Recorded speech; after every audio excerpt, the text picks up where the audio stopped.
Hello and welcome, everyone. It's November 20th, 2023. We're here in ActInf OrgStream 5.1 with Anna Marie Swan discussing ecological organizations. So thank you very much for joining. We will be looking forward to a talk followed by a discussion. So to those who are watching along live, please feel free to add your questions in the live chat. And thank you again for joining, Anna Marie. Really looking forward to this. Oh, pleasure. Thank you so much for having me. It's been very interesting to discover the work that you're doing here at the Institute. I'd never heard of the work of active interference, the phrase, like what's that about? And it struck me as I was, as you were explaining it to me a little bit when you reached out, and as I explored the term myself, that it's fascinating because it feels like we're coming into organizations or group dynamics perhaps from different entryways, but I can really see the small amount I know the relationship ways that we could explore together. So it's a real pleasure to be here and talk to you a bit about ecological organizations. Actually, I think you've introduced, you shared the link to my website in the so I won't dive too much into kind of introducing myself, but yeah, I'm based here in the UK in Exeter. I've been absolutely fascinated with organizations and group dynamics, very specifically for about 7 years, and that's become my work and my world.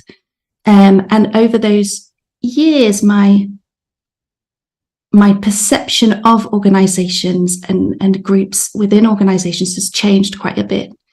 And where I'm at now is looking at organizations through this very specific lens of ecological organizations. So let me get set up and then we'll dive into the talk.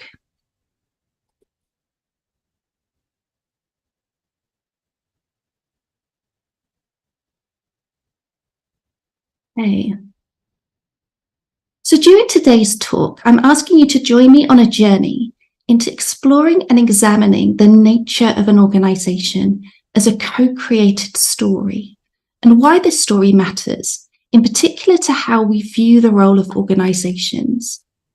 We'll set off on our journey by investigating the story of our body as a singularity, a complete and separate entity with clear and discoverable borders. Take what we learn about our bodies into investigating the story of an organization as a singularity, a complete and separate entity with clear and discoverable borders. And with these investigations as our signposts, we'll arrive at ecological organizations as a co-created story that asks us to radically reimagine the role of organizations in the world. As with all good stories that center a journey, we'll need some aids to help us along the way.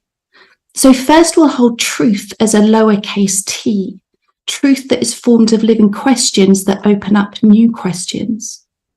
Second, we'll adopt different lenses to look at an organization through, including an animist lens. And third, we'll hold the we that I speak of as a we that's whiteness dominated, European centered, and a neo-capitalist world that I inhabit, and not as a reflection of all people and all perspectives. I truly believe that the time has come for us to reimagine stories of organizations as ecological, and through co-creating the story of ecological organizations, become radically responsive and responsible ecosystem stewards. To give ourselves some way of tasting what being ecological means, I'm going to ask you to close your eyes for a while. You don't have to, but I think you'll find this talk much richer if you join me by investigating your lived experience. Bring your attention to your body. What is your experience of being in your body right now? What physical sensations do you notice? Do you notice your heart beating? Can you feel your body breathing in and out? Now bring your attention to what you're sitting or standing on. Investigate the place where your body meets another surface. Can you tell where that point of contact exactly is? Are you losing heat or feeling a difference in temperature at the place that your body meets another material?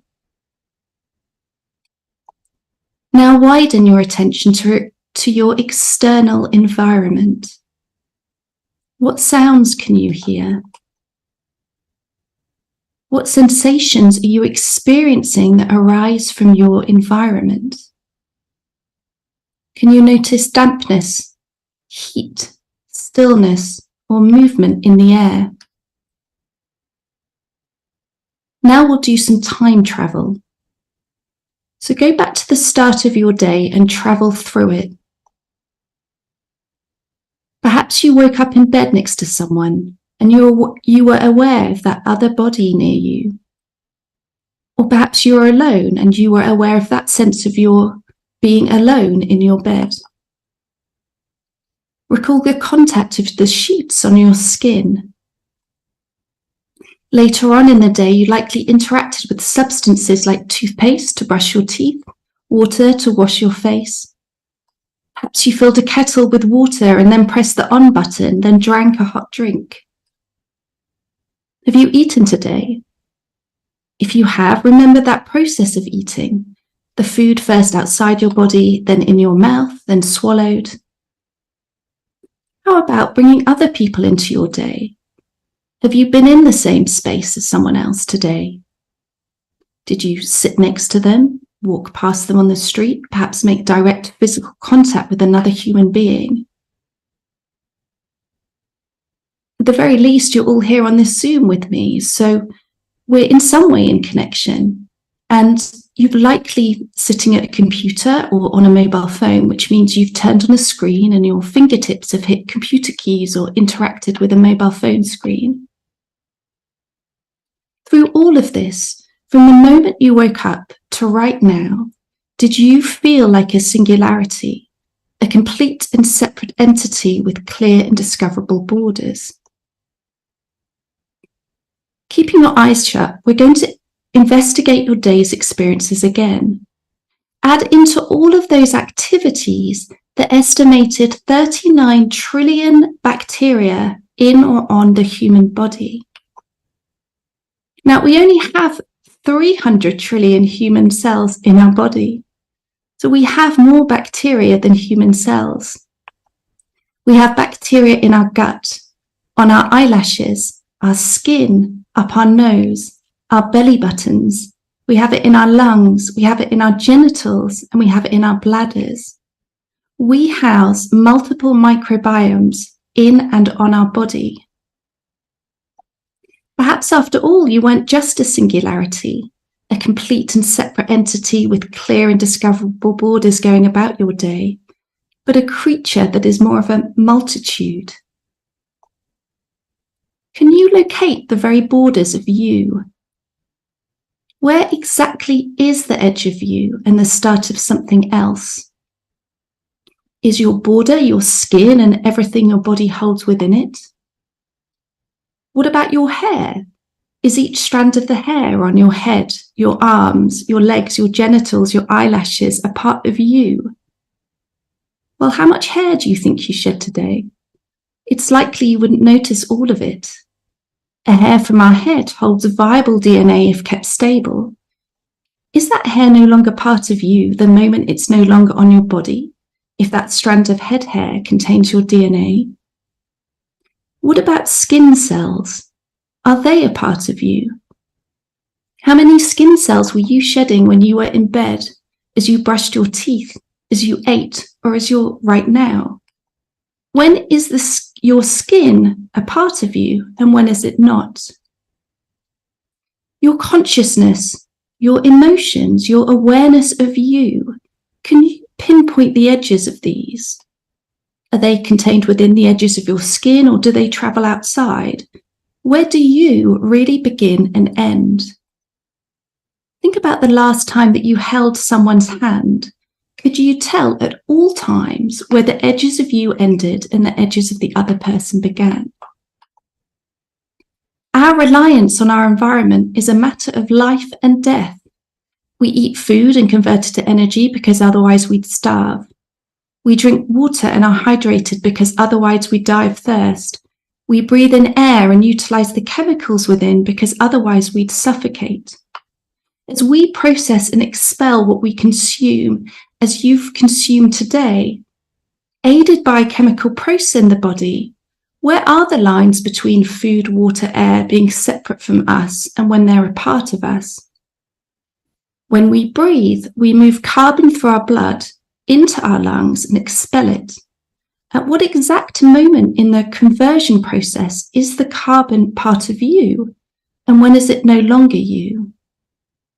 Perhaps, after all, you weren't just a singularity, a complete and separate entity with clear and discoverable borders going about your day, but a creature that is very much of your environment. Now, still with your eyes shut, bring all of these multitudes, this environmental reliance interactions, into your awareness of yourself as a being that has multiple relationships, multiple interactions. The relationships and interactions with loved ones, friends, colleagues, people at the supermarket, on the train or on the bus and walking past you in the park. Think about how you're carrying those relationships and interactions with you every day.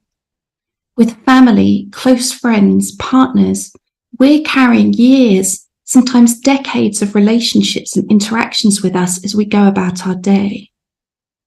Now extend those relationships and interactions to include everything else you meet and interact with and are affected by.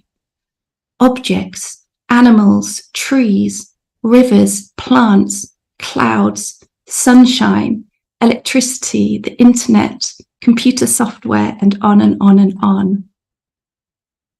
Where exactly do you begin and end? Where are the edges of you, the human being? Perhaps, after all, you aren't just a singularity, a complete and separate entity with clear and discoverable borders going about your day, but a creature that is a multitude of your environment, deeply and irrevocably enmeshed into constellations of relationships and interactions, constantly being rearranged and rearranging, impossible to point to where we end and other things really begin. Now extend that awareness of this magnitude for ourselves and include every other human being with us right now or watching this Zoom at some point. Each of us with trillions of bacteria, shedding hair and skin, breathing, eating, drinking, moving through our day, carrying multiple relationships and interactions. This is what it seems to me it is to be human. You are you, I am I. We can clearly point to where you end and I begin. And yet, when we really explore it, when we close our eyes, we find that the human body is actually dispersed, a multitude that's more bacteria than human cells, a constant shedding and regrowth, our cells, our very selves, being arranged by our environment and rearranging it constantly. When we close our eyes, we can experience both the borders and the borderlessness of being a human being. And we can ask the question, do we really know where things end and everything else begins? So when you're ready to step back into your singularity, at least for a while, feel free to open your eyes.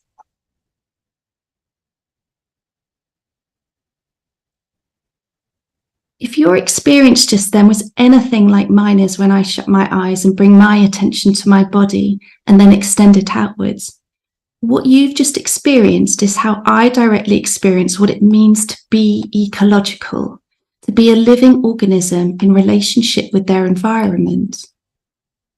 More than that, we know that there are ecological relationships being lived within and on us. The relationship between us and our gut microbiome is just one kind of ecological relationship. With our gut and us, it's a mutualistic symbiotic relationship, meaning that different species live in close proximity and both of the species benefit. Ecological relationships are intimate and meaningful relationships. In the case of us and our gut bacteria, we host the bacteria for their lifetime, we give them what they need to thrive, and they help us digest our food, access nutrients, develop and maintain our immune system, and protect us against harmful invaders. Healthy and happy gut microbiome equals healthier and happier human bodies. I know this well. One of the challenging health issues I have means that some of my gut bacteria that I rely on for health and well-being has migrated from the large intestine into the small, causing all sorts of havoc to my small intestine and causing me daily issues for my immune system, access to nutrients, and food digestion. Now, I'm not a biologist, and this is not a biology lesson, but when I was thinking about how to best convey what it is that led me to birth the Ecological Organisations Framework and the story of ecological organisation it rests on, I realised that it's through my awareness of myself as an ecological being, hosting and being hosted by ecological relationships, that was the path into seeing and experiencing organisations as ecological. And I realised without touching the experience of being ecological, then ecological organisations just become a lifeless theory, and nothing ecological is lifeless. Now that we've lived our experience of being both bordered and borderless, we can investigate ecological organisations, starting by looking for where an organisation's border lies. It seems to me that we have co-created a story of organisations as singularities, as complete and separate entities with clear and discoverable borders. And I believe that believing this co-created story to be a fact, to be truth with a capital T, can do immense damage to an organisation's members, and the ecosystems and social systems that an organisation is situated within. And most of us here could probably give a definition of what an organisation is. We might explain it as a group of people with a shared purpose or goal with a specific legal status. We might include to that description that it has employees or members. We might also add that it often has a head office or multiple offices, or at least an address that we can write to. It all seems pretty obvious. But when searching for the borders, the edges of an organisation, I found that these descriptions leave me unable to actually pinpoint them. So let's start with an organisation as a group of people that have a shared purpose or goal. That makes a lot of sense to me. But when I look to find the organisation here, I end up frustrated. Well, people group around all sorts of shared purposes and goals. That doesn't bring us to the organisation itself. For starters, we're grouping here today with a shared purpose, but we're not an organisation. People group up in parks for yoga classes or group walks. They're not organisations. If I want to find the borders of an organisation, if it is a group of people with a shared purpose or goal, I want to know where I can find the edges. When the members of this group go home at the end of the working day, if they're in an office or an allocated building, or when they stop working on organisational tasks if they work from home, does the organisation cease to exist for a while? What about at weekends when an organisation's members are with their families, or hiking mountain trails, or flying to a new city, or watching TV? Has the organisation itself become somehow dissolved at these times? What about when a member leaves and another arrives? What if all the original members of a group leaves an organisation and it's formed of entirely new members? Does it as an organisation change? The atmosphere might, the direction might, maybe they'll even rebrand, but does the thing change? Even if an organisation merges with another organisation, if we look to find the borders of the organisation as a group of people that are different to everyone else, we know that people aren't singularities. They're not complete and separate entities with clear and discoverable borders themselves, so that we know that a group of people isn't ever just a group of people. It's a group of human beings that are deeply enmeshed in their environment and that carry with them into their working lives a multitude of living relationships and daily interactions. I then find myself investigating the physical. Can we locate an organisation in an office, a building, in a home office? When I look there for an organisation, I find walls, floors, ceilings, lights, desks, electricity, internet, and so on. I can locate those things, but I'm not finding the organisation there. Any of those elements can be replaced and an organisation stays the same. Where, for example, is the physical divide of an organisation in the shared floor or building? When do I know when I'm standing in an organisation or outside of it? Post might get delivered, visitors in an office come and go. And yet, does part of the organisation go with those visitors? What happens when an organisation expands into 2 offices? Has it been split in half? Many of us are members of organisations that don't even have an office.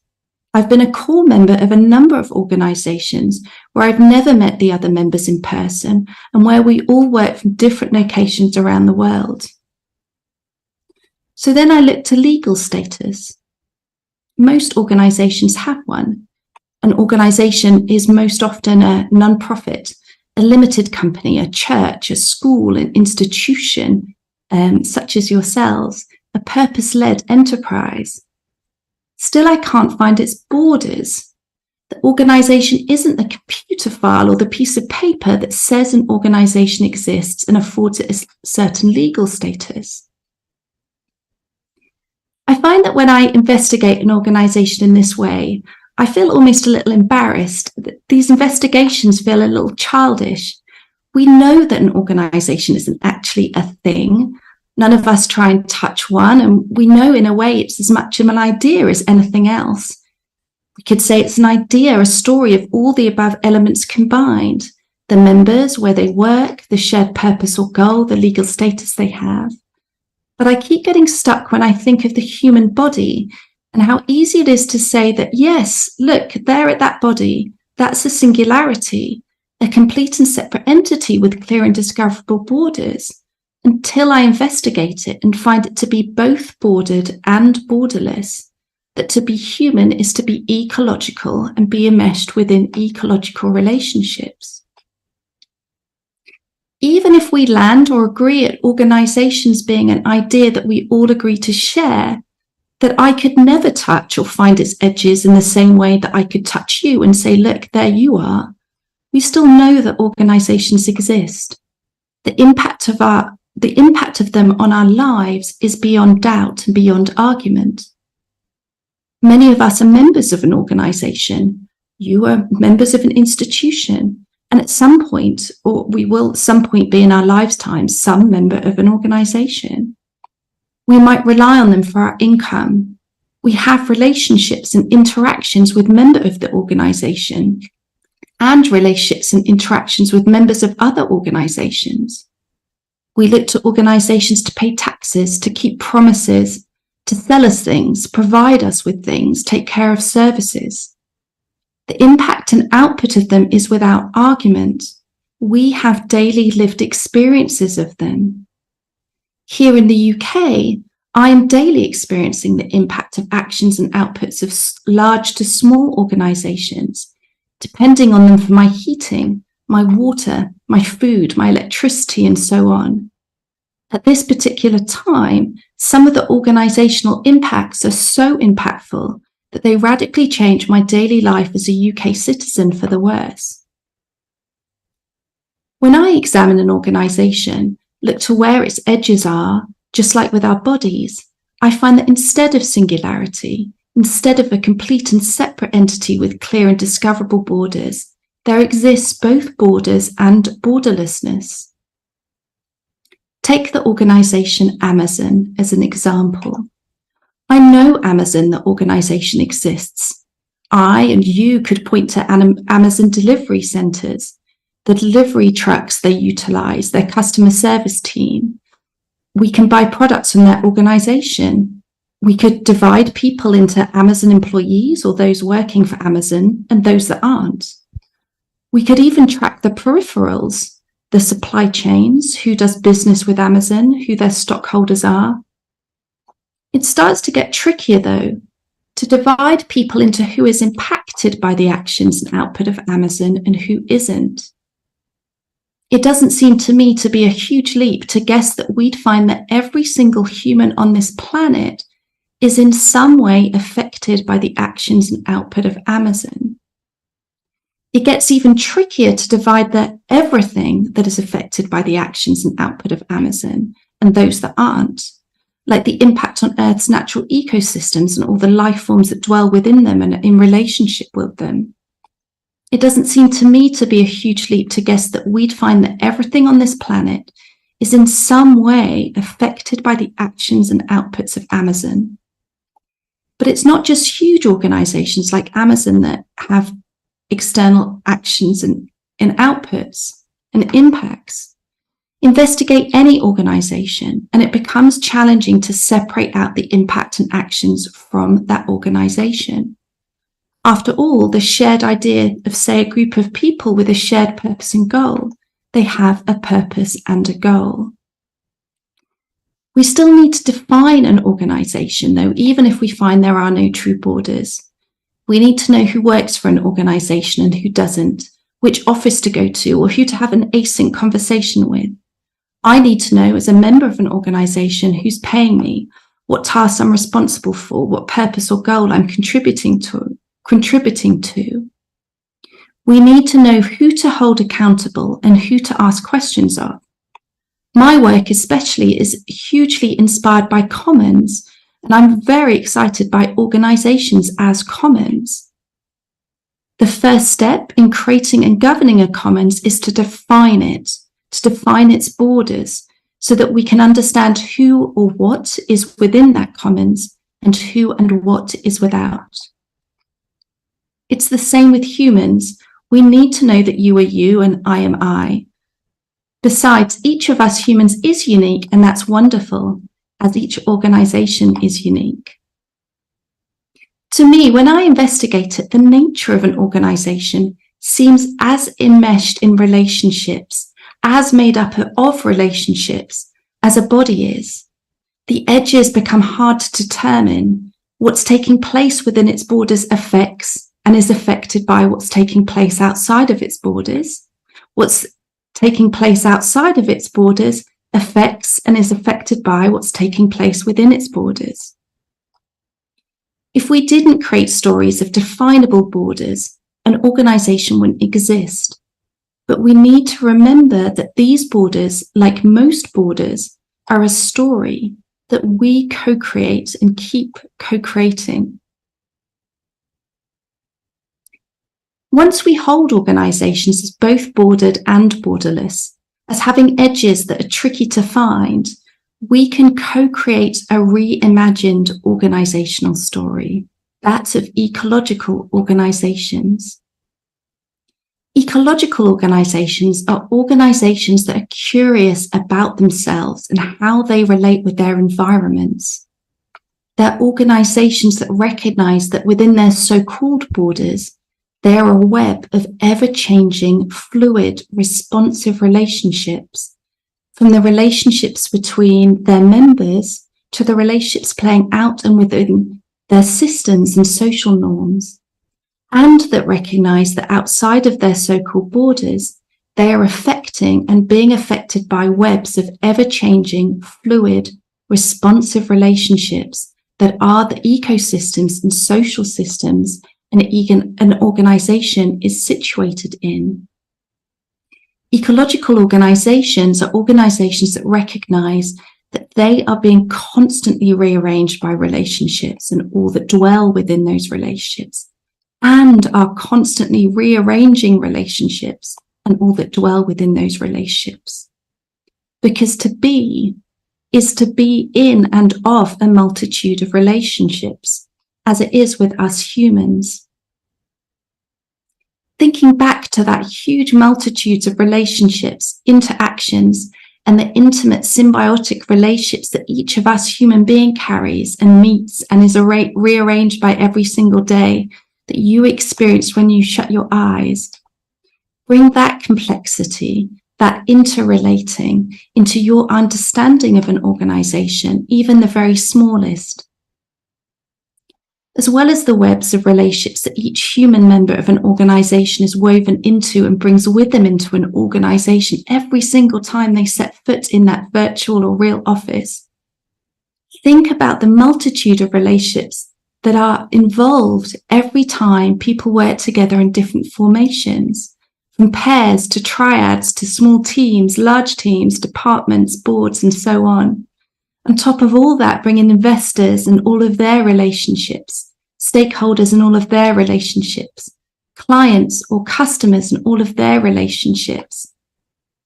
Now bring in the seeming externalities, the neighborhoods, the natural ecosystems, the man-made structures, such as electricity grids and phone lines and internet. When we start to hold the myriad of ways that an organization affects or impacts all the relationships inside its imagined borders and all the relationships outside its imagined borders, now we are touching the ecological nature of organizations. Through looking at an organization through this lens, we can become curious about where and how an organization is causing harm or being helpful. Curious about where and how all the different relationships within an organization are hurting an organization's member or helping them, or likely both. We can become curious about how the relationships within an organization are hurting the organization or helping the organization, maybe both. Curious about where and how the actions and output of an organization are hurting or helping those small communities, large communities, neighborhoods, nature, social norms, natural systems, man-made systems, more than human beings, and the very earth itself.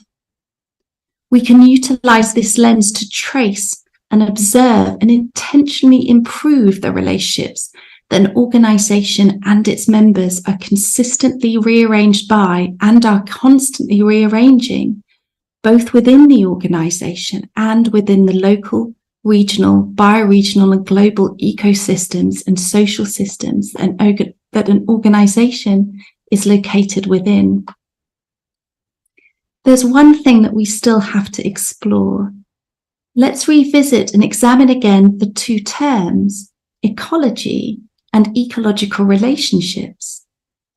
The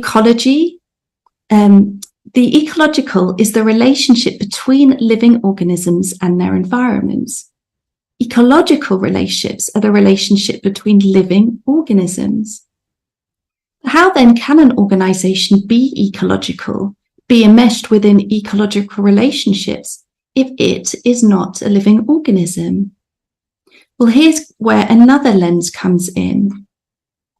Even if we understand that an organization is a web of relationships and interactions, enmeshed in wider webs of relationships and interactions, if the nature of an organization is a group of people with a shared purpose or goal, a legal status, members, and so on, why isn't every single group of people with a shared purpose or goal an organization? Whether we view organizations as animate or inanimate is, it seems to me, just another story that we are co-creating together.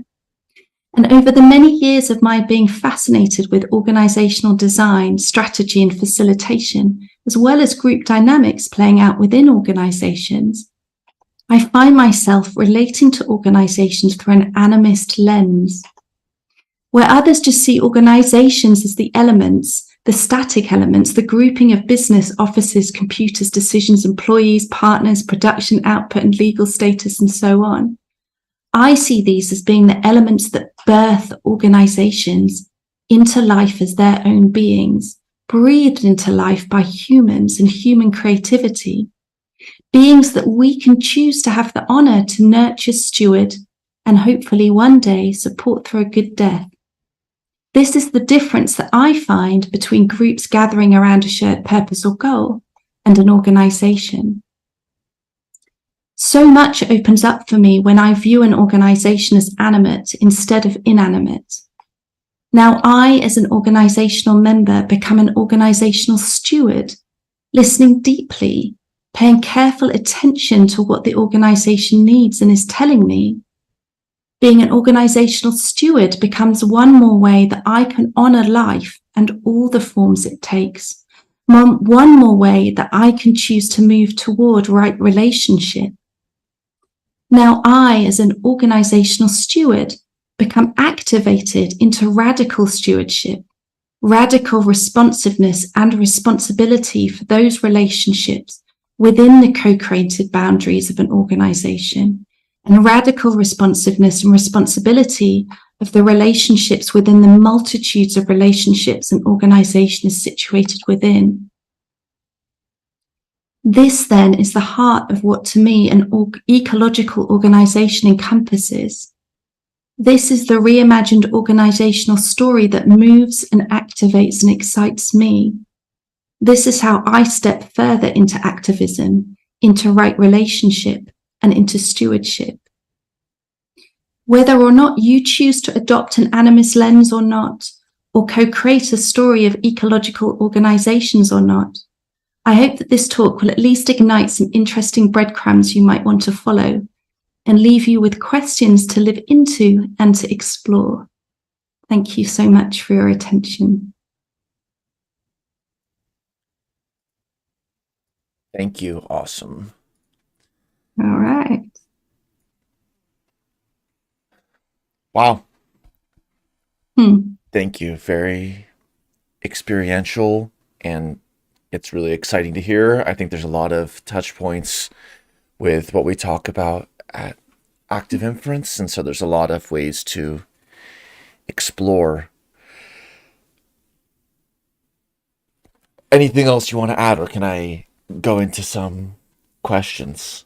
Let's go into them. Let's dive in. I really like this tension between the singularity and the multitude. And that's something that comes up in the ant colony, in the slime mold. It's like nothing is just uni components.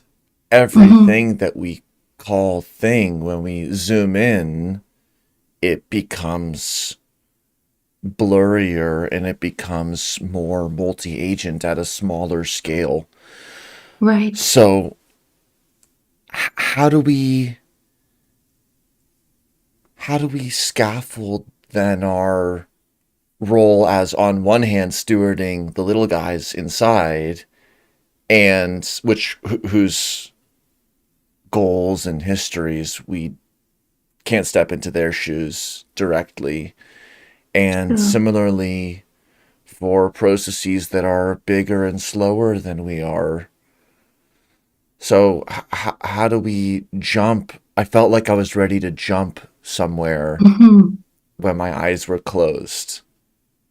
Yeah, that's really interesting. Firstly, I love because I think when we talked before, I think we did end up talking about ants in some way, or certainly I remember, and I think that's such a great story, because to understand ants, like with organizations, we have to somehow find some way to make the definition, right? In these tensioned borders or borderlessness, we have to understand what we're studying and what we aren't studying. And so I guess one of the ways into it, or certainly I think one of the ways into it for me of that activation of that jumping, is through some defining. I feel like that's really important. As long as we do that defining with the awareness that we are creating this story, and maybe understanding for ourselves why we're creating that definition. So when when I feel that kind of excitement or that sense of jumping. I want to both nurture and care for what's happening within an organization. I want to nurture and care and support and steward as much as I can for the impact of it and all the different relationships that are happening. At some point, it's just too much, really. Like, if we were to follow relationships in the same way I'd imagine with ants, if you were to follow their relationships to the next relationships and the next relationships and the next relationships, at some point you reach a level where what do you focus on? Where do you even start? Everything dissipates. The attention dissipates. It's all too much. So I guess all I can come back to is to a personal sense of how I cope with that lived tension experience of being an organizational member, which is that where am I drawn to? What I think I can have the most impact on right now? What's the information that feels big enough to encompass some level of impactness and feels small enough to cope with? If we go back to organizations very specifically, I'm just trying to think of an example. All right, let's take as an example. So until recently, I'm still a partner in a wonderful small organization called Nesta that creates technology to support self-organization, and fairly small organization, very globally located, and with a very specific way that the purpose of that organization is being enacted through the creation of software that helps support self-organization. Well, I can hold both, I think, at the same time. I can hold the size of that organization and the care and the stewardship of the humans within it, right? Understanding, like, what is their well-being right now? True well-being, not the well-being that comes with yoga classes, but like, how are they feeling seen and heard? Are they feeling that they get to follow what moves them? Does it feel like a right fit within this organization right now? Is the work they're doing, are they getting supported? All of those things. Like, what are the things happening at home for them right now that maybe massively impact them? Are they someone like myself that has chronic health conditions? You know, all of these things we can sort of ripple out in a very manageable way. We can really hold and address, and we can hold and address us as members, as human beings, as important human beings. And then I can look at Nesta and I can start to examine the different systems and structures that are taking place within Nesta as a small organization.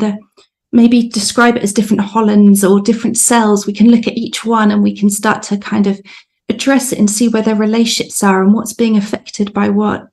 And then I can spread my attention more externally, like as we're creating these new products, or as we're improving our products or evolving our products, who does this touch? Who are our products touching? So we can start to interact with our clients, say, and we can go in that direction. At the same time, we can start to look at what supplies us.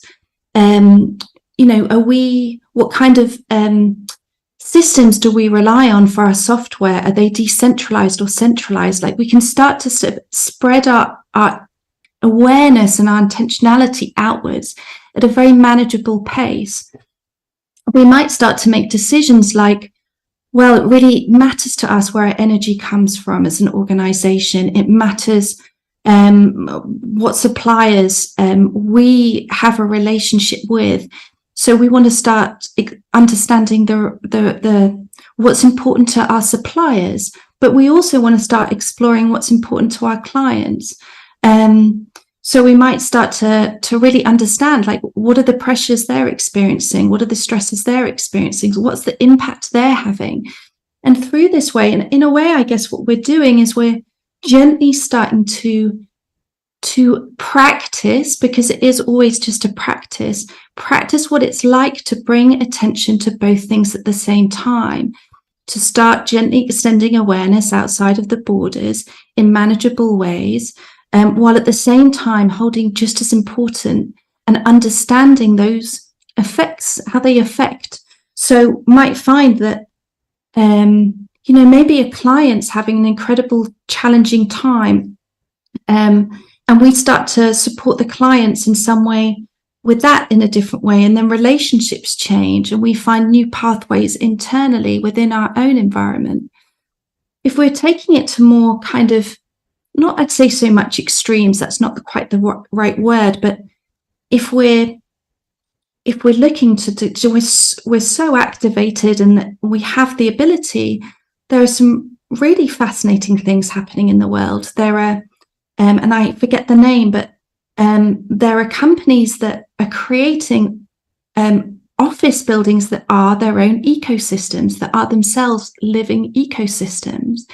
So they're bringing into their immediate environment, in through those borders, as they focus all of those things, they're actually bringing in externalities. They're bringing those in. They're learning to live in a different way. So I think if that kind of answers your point, I may have gone off on a little tangent. So if I do, I have a habit of doing that. So let me know at any times. But I notice, all I can say with that is I noticed for myself that there comes a point where vastness and scales become impossible to navigate. They become, it's in the same way with bodies. Like, I can take care of my body and I can help a certain amount of people in my life in a direct and intimate way, but then my ability to have a relationship with others gets less and less and less. Yeah, does that kind of touch on it somewhat? Yeah, like what I got in that was when we still ourselves or steal ourselves and sit with that fractal multitude, it's like breathing, and then there's a point where it's like, I've breathed all I can breathe, and then we take the jump of faith and we do something, we take some action, and that might be an internal action, like a shift of attention. It might be action on our border, but by being an action on our border, like our finger touching the screen or doing some other action, like the border itself becomes the site of action that already is beyond us, but it's us, but it's already beyond us. Yes, I like that very much. Thank you. I love how you put that. And what came to mind when you were speaking was how it seems to me more and more important that information that we're gathering from outside of us becomes as close to real-time data and to immediate data as we can, so that when we're in action on those borders, when we're activating those borders, and we're really kind of interacting and keeping our attention on those interactions, that we have as much as possible of the best information coming back to us. What are the real effects we're having? What's the changes happening in the world that we can hear as quickly as possible to react to?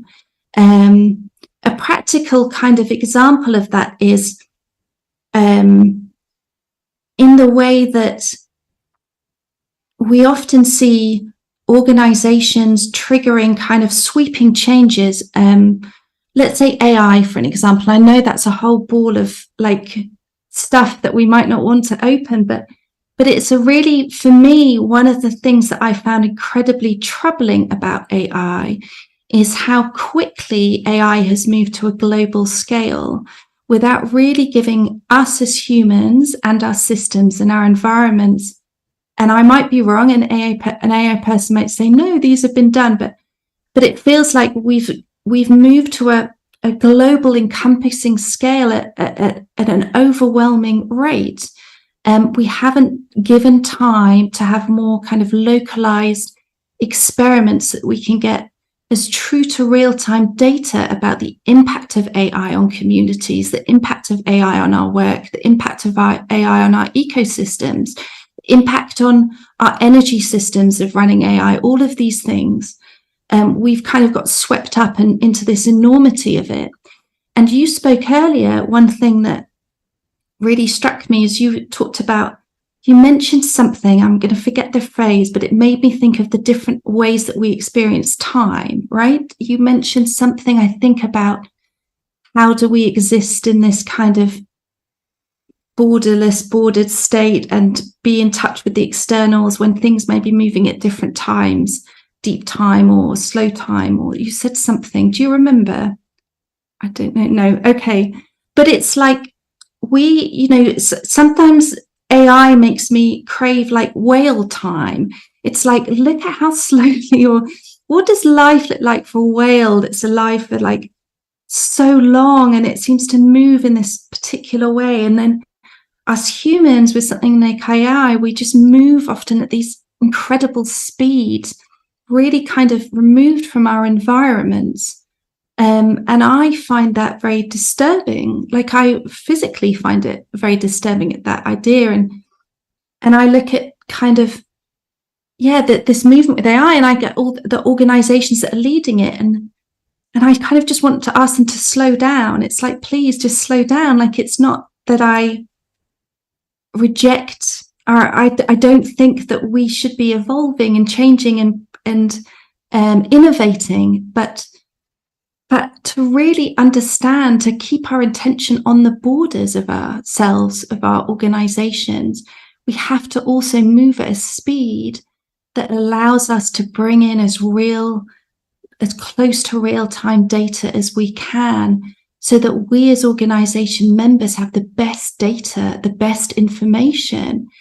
And then we can start to like really focus on as like, how do we as an organization ensure that we have the internal relationships so healthy that we can then respond internally as well to that information, as not just as quickly as we can, but with as much intentionality and absorbing it, so that really then that border becomes a place of the highest activity really in an organization. It's where we meet the outside world, and we're constantly going back there for as much new information as we can. Awesome. A lot to say on that. I love the idea please. that where the rubber hits the road or the ground floor is like the coolest and actual place to be in a decentralized organization. I think that's really cool. I'm going to ask some questions from the live chat. Great. Okay. Susan asks, a lovely presentation. How do you explain the benefits of using this lens to move to collective decision making?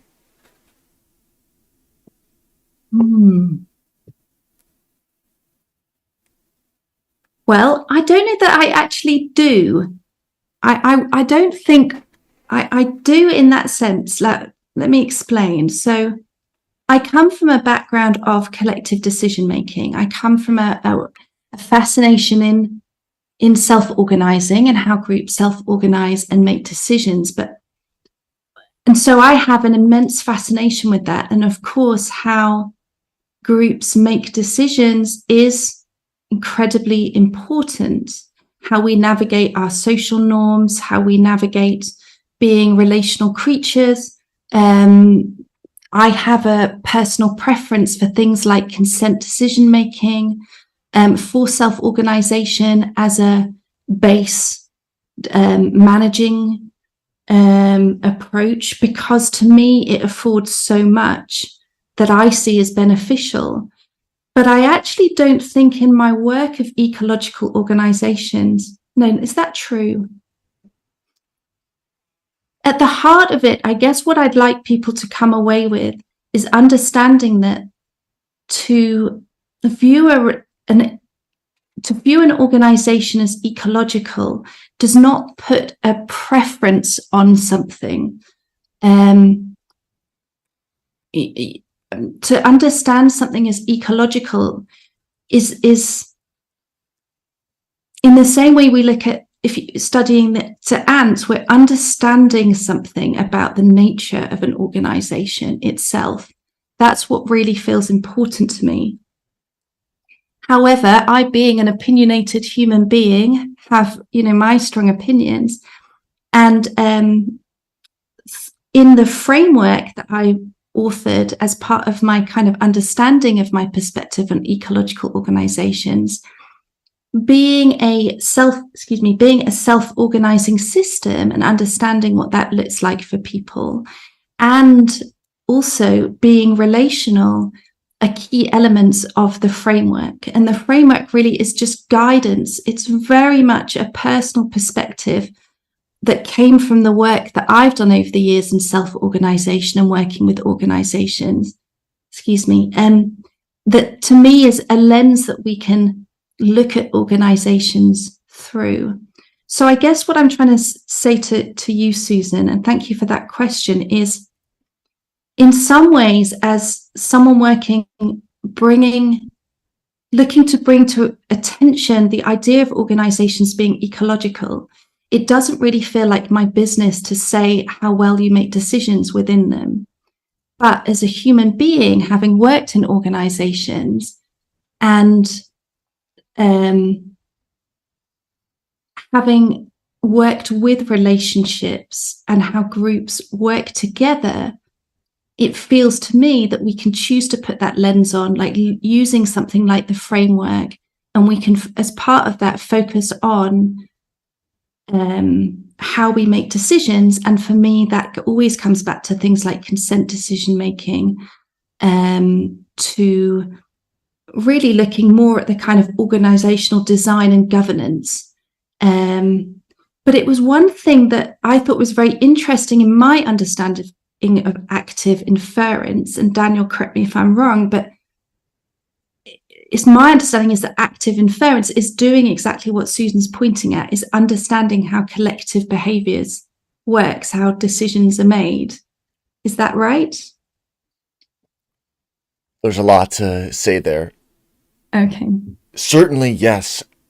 The essence of active inference is that thing that's on the inbound doing sense making with whatever information it has, whatever modalities it's getting, and then on the outbound is making decisions based upon whatever affordances it has. And you, in response to that question, you said, well, viewing the organization as ecological doesn't put a preference on the structure. And it's so funny because we talk about preference a lot in active inference too. And similarly, active inference doesn't put a preference on what body plan or what algorithm or what organizational structure one should use. It's just a descriptive understanding framework. And so active inference applied to organizations, it also is not opinionated as to whether there should be 1, 3, 5, 7 consensus, this style, that style. Those are all conversations to have and to be described as situations. But it's like we're opinionated and can express our values and who we are to the extent that the framework doesn't. And to the extent that the framework loads on the hard decisions, that would be us off-sourcing and reducing our expressivity with simply a more opinionated tool, which might work well where that's the right opinion to have, but won't work where that isn't the opinion to have. And even where it is the right opinion to have, it almost silently robs the organization of that, of taking agency over that structural decision. Yes, that agency. Right. That's exactly the word that was coming up for me listening to you, agency, because for me, every organization is unique. To be any being, any ant colony, any ecosystem, all of these are unique. So it's always important to me that any organization, or the way I see it would be like any organization finds its own way of being an organization in that sense, right? In the practical way, like how they make decisions, how they govern, what their systems and structures look like, what work they do, all of those things. I've always struggled with I have so much appreciation, and more than that, like huge respect for something like sociocracy or holacracy. I've worked in both. I'm trained in holacracy 3.0, and I think they're incredible. And I could never look at an organization and say, well, all organizations should be sociocratic, or all organizations should use holacracy, or in fact, all organizations should use consent or just wholly consent, because that kind of that brush it, we can't brush it with that often with those one colors. Like most governance systems, most decision making, most social norms are very distinct, and they sit somewhere on a border between, like, say, like centralization and decentralization in how they do things and how they work. Mostly consent, but sometimes consensus, doing a lot of group work and sense making, but also individual sense making, and all of those things. And I think what you're speaking to, what's interesting about active inference, so for me, I hold ecological organizations as almost neutral, in the sense that, like, an animal is an animal. We don't say they're good or bad, or they look this way. You know, ants act as ants. It's understanding that an organization is full of relationships that affects and is enmeshed in massive other relationships feels incredibly important. For me, the Ecological Organisations Framework that I authored is a very specific tool. It's like an addition. It's kind of like, if you're interested, if you've had that kind of like leap of perspective, and you now understand how deeply relational your organization or an organization is, and you feel that activation towards stewardship, towards now what's some of the options, how can we look at it, then the framework becomes potentially very useful, because it kind of gives you this very specific way in. But the framework is so saturated with me and my perspectives that I can imagine, and I hope there could be many different frameworks about how to relate with or be in an ecological organization. And I'm sure they would all just be as valid and as fascinating and as supportive of collective decision making. Awesome. So on the live stream, I've brought up and maximized the square image that you've created. Oh, great. And I'll just read the ecological organizations circles. So there are: integrating more than human, encouraging rich diversity and cohesive disruption, embodying the commons, moving closer to right relationship, embedding seasonality, activating ecosystem responsiveness and responsibility, stewarding a self-organizing system, and becoming more relational. So how did you come to this palette, or this layout, or even approach with so many questions in the outside? Yeah, that's I love that's a question, and it is so hard to answer, because really this framework represents all of the work that I've ever done, in a way, with organizations. It reflects really what I see or have seen as the elements that create, well, let's put it this way. So if an ecological organization is a we're calling it a being, it's its own being. We're understanding that organizations are their own beings, and now we want to activate ourselves as human beings within those ecological organizations. Those are all the elements that I see as being the important elements to focus on, that help us become stewards and help us form deep relationships with the organization itself.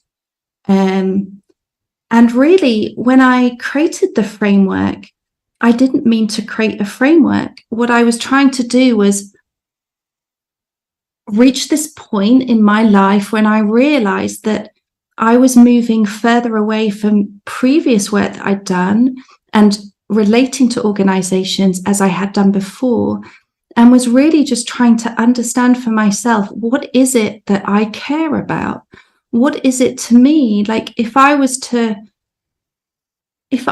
could help instigate an organization in certain ways, be the most radical stewards, both for the organization and for the ecosystems and social systems it's situated in, what do I see as important? And it's all of those elements. And that's why I say that another framework, you could have different frameworks and I'm sure they'd be just as beautiful and important. But for me, this brings in, really is so informed by work on living systems, on interbeing, on stewardship, on self-organization, on organizational design, on the way that I see groups and dynamics play out, on the kind of state of the world that we're in right now, and the necessary steps the steps that I see as necessary, such as the one that we talked to before about localizing and experimenting innovation in a very kind of local, controlled way so that you get real-time feedback. So I was lucky enough to get some input on this framework from one person in particular who works very deeply in commons and in urban design and in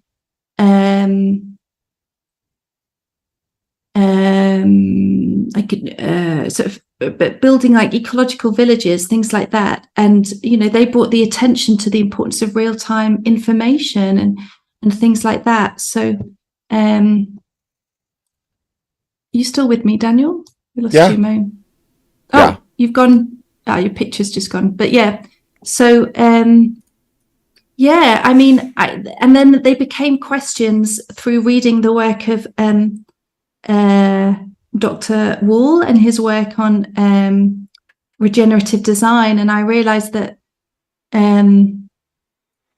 the questions are the most richest experience that we can have as organizational stewards, is to keep asking questions. Yeah.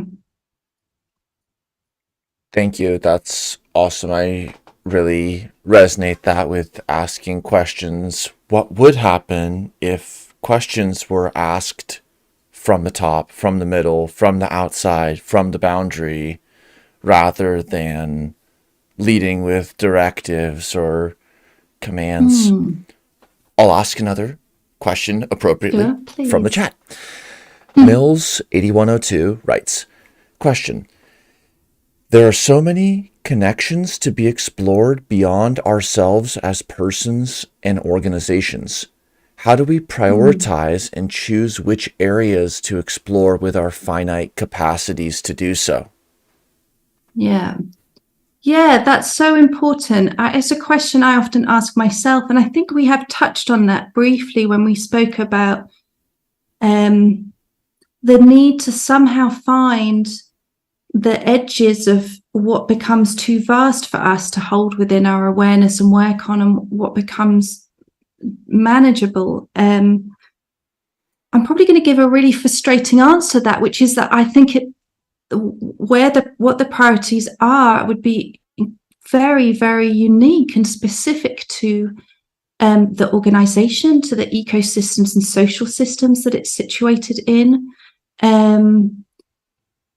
What I would find, or what I would imagine, is that, Daniel, you said something lovely earlier about it's just taking time to kind of almost like sit and be and breathe and absorb what's happening. And it's almost like taking space as humans to just really sit and find some silence.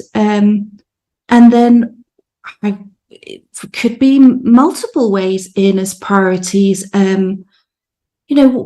What's your organization like? Are the people incredibly unhappy? Are you desperately concerned about the systems or structures that you're, enmeshed in? What's happening in your sort of local communities? What do they care about? Then there are the kind of bigger urgencies, things like, the climate pressure. Like, where's your relationship with that? That could be an entryway in. Like, what's the role that your organization might play to help support people through this, or to make changes? There's so many, I think, different ways that an organization would or could prioritize and find entryways in.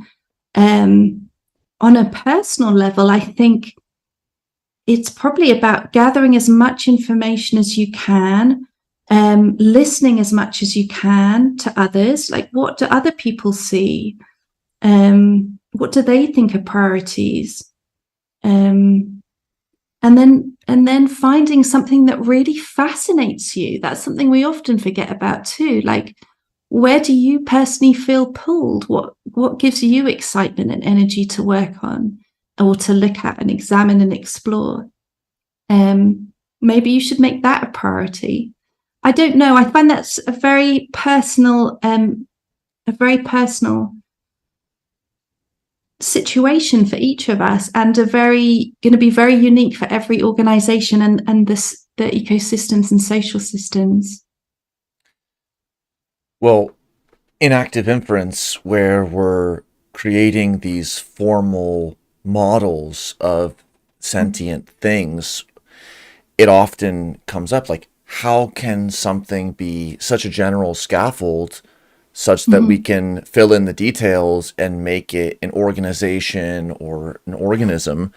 And like, in terms of how we think about decision making, it often is decomposed, not to go too deep here, but into two components, a pragmatic and an epistemic.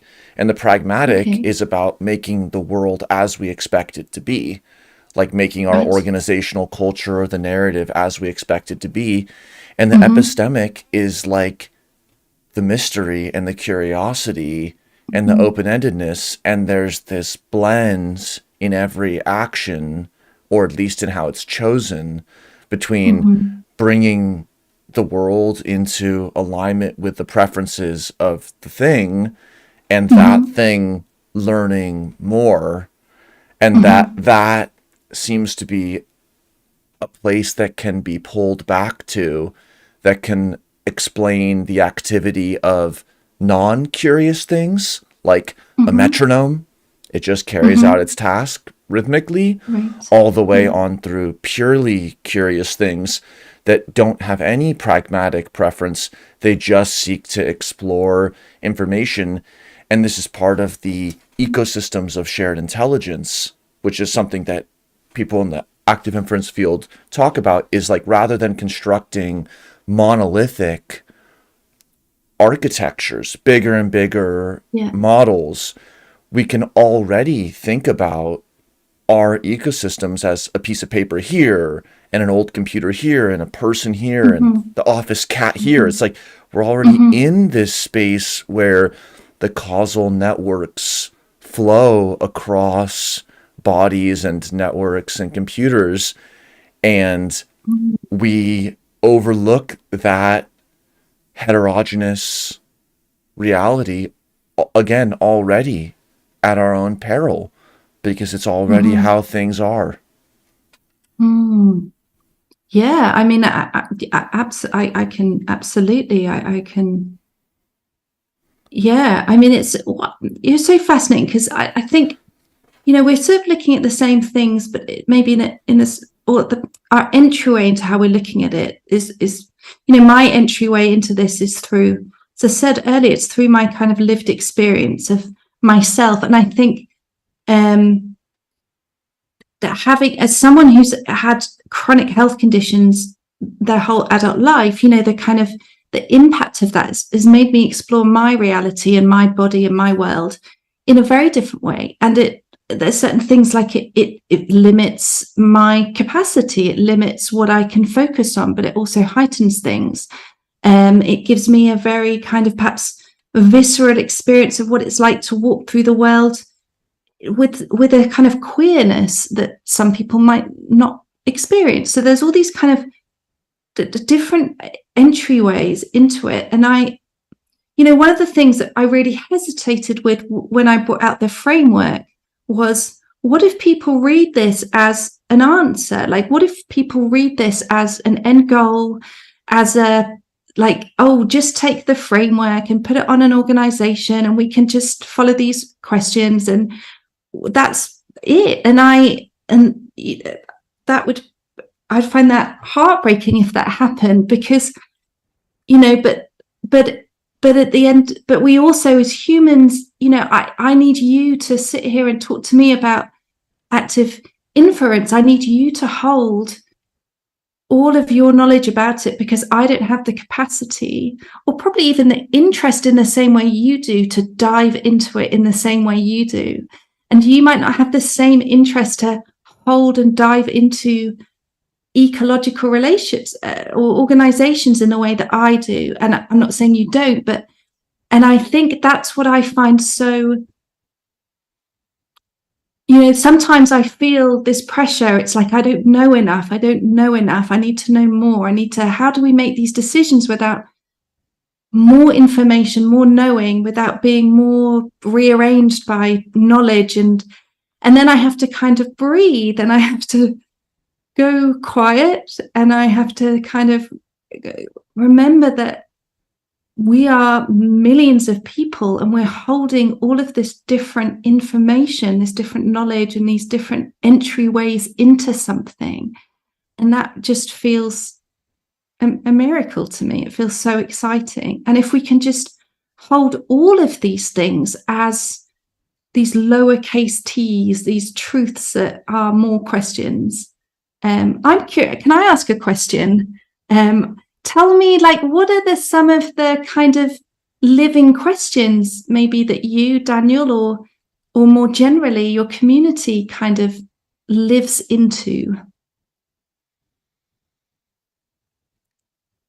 Well, I love that. I hope in comments and in conversations, everybody can give their thought. I'll give a personal anecdote, I guess, just to my experience with organizing.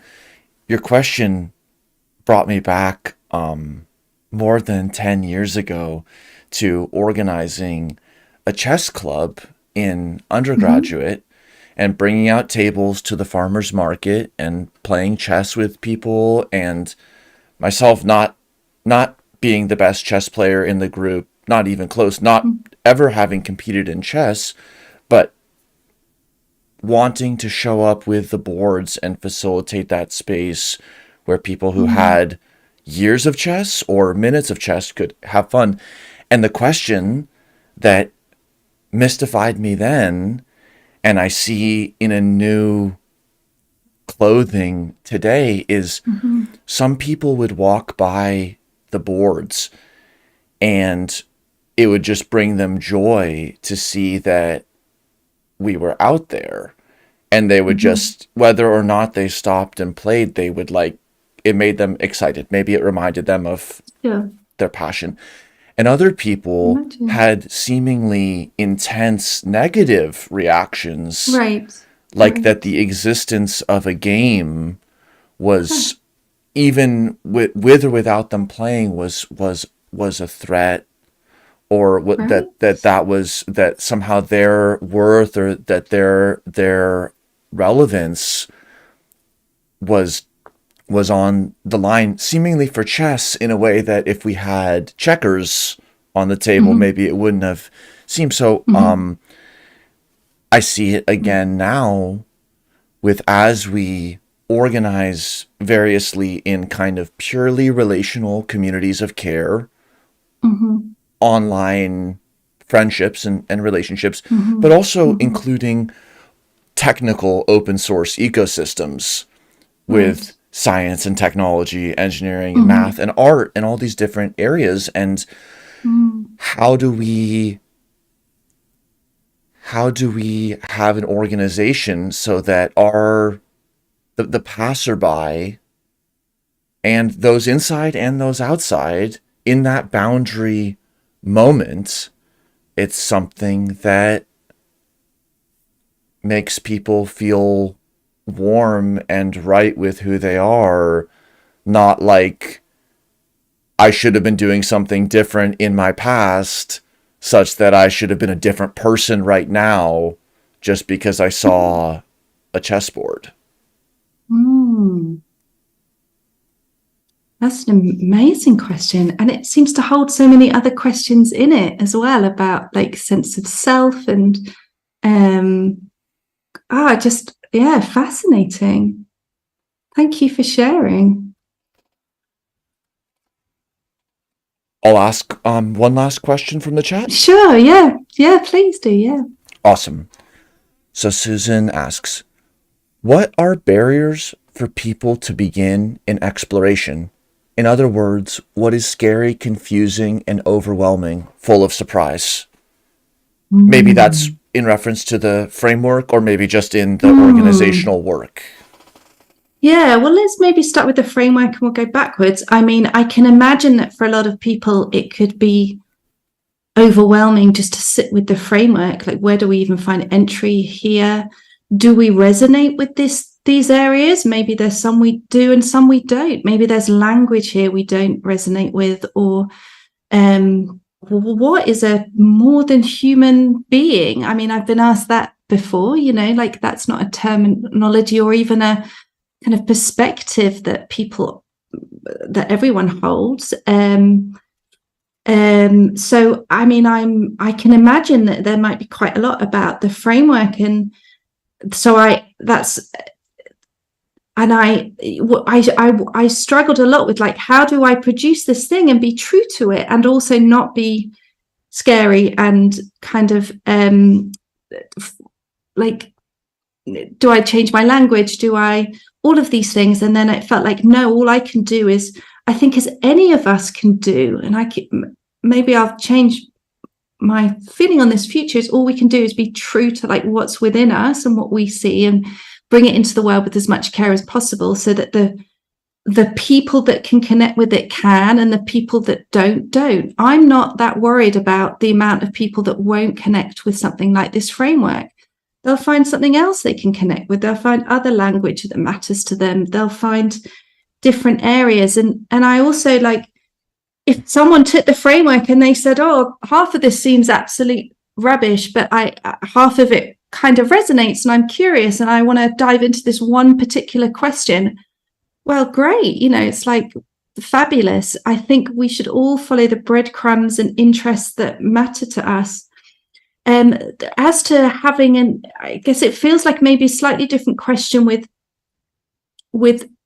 the nature of ecological organizations, because in some way that feels more vital, more urgent in some ways. I feel like I feel an urgency that more people recognize that organizations are ecological, and that organizations are likely causing harm and help and all of these things, but they're having impacts and they're affecting things.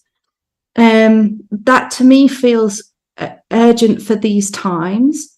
And as Bayo Akamalafi always says, when in urgent times we slow down, or let's slow down.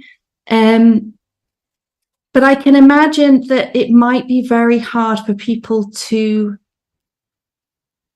hold like, what does that mean when we start to like look at an organization as this massive web of constantly changing fluid relationships that are enmeshed in other fluid, constantly changing relationships. You and I've been there on this conversation. It's a tension we have to hold. It's almost an impossibility. I don't know the answer to that, really. I mean, that was why I spent so much time working on the kind of visualization for this talk was like, it felt like an impossible question to me. How do I bring something that feels like it's very personal and comes from my lived experience as a human being? And how do I somehow share that in a way that might trigger other people to have their own personal experience? Because it feels to me important that we don't hold organizations as these lifeless theories, these lifeless ideas. But I don't know how to take everyone there, or I don't know how everyone would get there. When you said the organizations, like they might be lifeless and also like almost absent your framework or similar approach, they are lifeless de facto. And it's like, well, we're living, so then we're getting bled out in the organization, because then there's some point in which the life is being enclosed or is drawing the energy of something that's from the living to the unliving. And then the organization is part of a death process rather than a regeneration process. But if we can be like in a room that is living, like you mentioned with your colleague in the case of a physically living building, but you also brought up other senses, not just the architecture, but socially living and so on, then we would be like warm bodies in a warm room, instead of like our energy always just being dissipated by these cold synthetic intelligences that aren't human and aren't aligned. Right. Yeah, interesting. I think I would slightly challenge that, in the sense that I'm not sure that organizations can be dead or cold. I'm not sure they can. I think our experience of them can be, and our experience as a human interacting with them and being a member in them can leave us cold and feeling deadened inside. That's certainly the experience I had that brought me to self-organization, is that I felt I was like, my soul was dying within certain businesses and organizations. But I don't think they are. I think, though, that how we steward these organizations, in the same way, like, let's go back. Yeah, how we steward them will change how we experience them. So if a group of people, I was thinking about this the other day, like, let's say a group of people all get together and they, it doesn't, like, let's take Amazon. It doesn't feel like there's a soul within Amazon, right? It doesn't feel like the people that came to birth and steward Amazon have done that with heart and soul and kind of connected to life. That's my experience of it. Does that make Amazon, the organization, dead? Not to me, it doesn't. But it's like what they've nurtured and stewarded without being aware of it, maybe, or through their intentionality, becomes a very different experience than, say, an experience of an organization that's being nurtured and birthed through awareness and connectivity and care and compassion and humanity and love. So that's where I'd be with it. Well, you took on an impossible challenge, as you said, but you took steps, and now I hope that the ecosystem can meet you on this interface object you've created. And I guess in closing, where do you intend to take the work, or like what will be exciting for you going forward? Yeah, well, one thing that came very clear to me as the framework was coming together was, it makes immense sense to me. It comes from, kind of pulled from so many different worlds of experience and knowledge and information, and it's had a great response in the world from people that have really connected with it. I know that it's being utilized in a couple of different schools and business schools already. It's kind of, wow, that's amazing.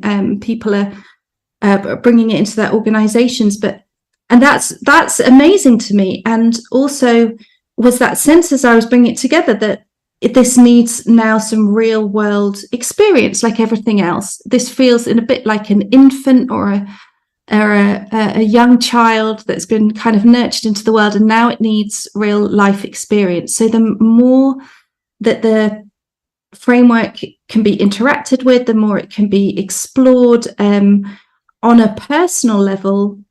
So the more that happens, I think the richer it will be, and it needs that.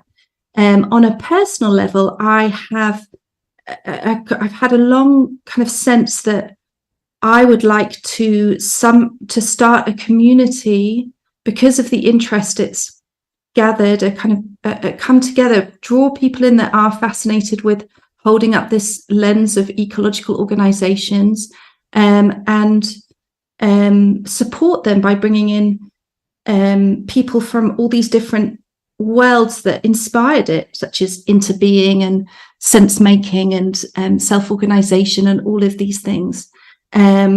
So yeah, I'm curious to see if I'm kind of got this sense that post Christmas I'll probably be initiating that as a community, and I would like to support them, and I'd like to gather information and real life data from that.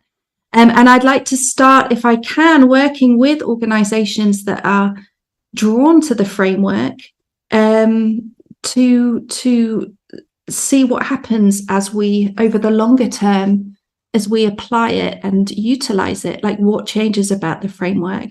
And I am just like, would be so excited if anyone listening to this or watching this has ideas, sees ways it could evolve or be worked with, like I'd love them to let me know, because it's got life to it, but the more life that can be given to it, the richer and the more it will grow. Thank you. Awesome. Anything else? Just thank you so much for having me. It's I've never found, or I've always found writing easier than sitting in kind of something like this, but I actually really, really enjoy it. And thank you so much for your care in your thoughtfulness in the questions, and I've loved our discussion. And for everyone listening, thank you for sharing your thoughts and your questions. And just if you want to find me on LinkedIn or through my site, anyone watching this that gets activated and excited by it, wants support to enter it or anything, please let me know. I'd love that. Thank you. Well, best of luck, and see you around. I hope that we can continue to explore this. I'd like that. Thank you, Daniel. Thank you. Have a good day. Thanks. See ya. You too. Bye. Bye. Bye.